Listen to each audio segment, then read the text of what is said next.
अस्सलाम वालेकुम स्टूडेंट्स। मुझे देख के एनॉय नहीं होइएगा, बड़ी काम की बातें बताता हूँ मैं। आज ज़रा बात करते हैं हम अपने पेपर FBT की, foundations in business and technology या बिजनेस एंड टेक्नोलॉजी। ज़्यादातर स्टूडेंट्स को जो मैंने देखा है इस पेपर में मसला होता है कि वो हमने प्रिपेयर कैसे करना है इस पेपर के लिए। तो ज़ाहिर है we have to study a lot, read a lot.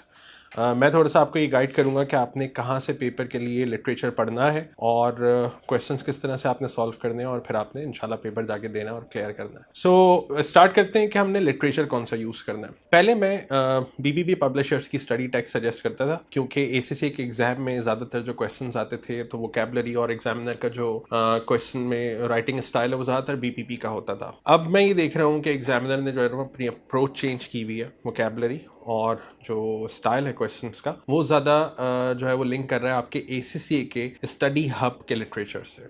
जाहिर है जहाँ से एग्जामिनर जो है वो आपसे क्वेश्चंस पूछ रहा है उसी लिटरेचर को अगर आप देख कर जाएंगे तो आपका पेपर क्लियर करने का जो प्रोबेबिलिटी है वो बढ़ी हुई होगी। आई एम सजेस्टिंग कि जिस ऑर्डर में आपको ACCA ने स्टडी हब पे लिटरेचर प्रोवाइड किया हुआ आपके कोर्स का, आप उसको गो थ्रू करो। ACCA के स्टडी हब के क्वेश्चंस भी साथ साथ सॉल्व करते रहो, और जब आप एक चैप्टर खत्म कर लो तो आप उसकी रेलेवेंट BPP की किट पहले सॉल्व कर लें। और इसी तरह से आपने हर चैप्टर के लिए ACCA के हब से पढ़ना है, उसके क्वेश्चन सॉल्व करने, फिर BPP की किट से क्वेश्चन सॉल्व करने। कैप्लान को थोड़ी देर के लिए छोड़ दें अभी। ये सब करते करते जब आप पूरा कोर्स खत्म कर लेंगे तो फिर एंड में जब आपने रिवाइज करना है तो फिर कैप्लान की किट सॉल्व करनी है। क्योंकि मैंने ये देखा है कि BPP की किट आपको जो है ना वो कैप्लान के लिए प्रिपेयर करती है और कैप्लान की किट आपको फाइनली पेपर के लिए प्रिपेयर करती है। कैप्लान की किट कीजिए, उसके बाद ACCA एजुकेशन हब के एटलीस्ट 3 में से 2 मॉक्स तो जरूर दें और आपको पता चल जाएगा कि आप कितने पानी में हैं। मॉक का बड़ा अच्छा असेसमेंट प्लान है ACCA का, वो पार्ट वाइज आपको जो है वो आपके मार्क्स बताता है, तो कौन से एरियाज आपके वीक हैं आप उसको बेहतर तरीके से आगे प्रिपेयर कर सकते हैं, इंप्रूव कर सकते हैं, उसमें पेपर दीजिए और उसके बाद क्लियर कीजिए। Best of luck.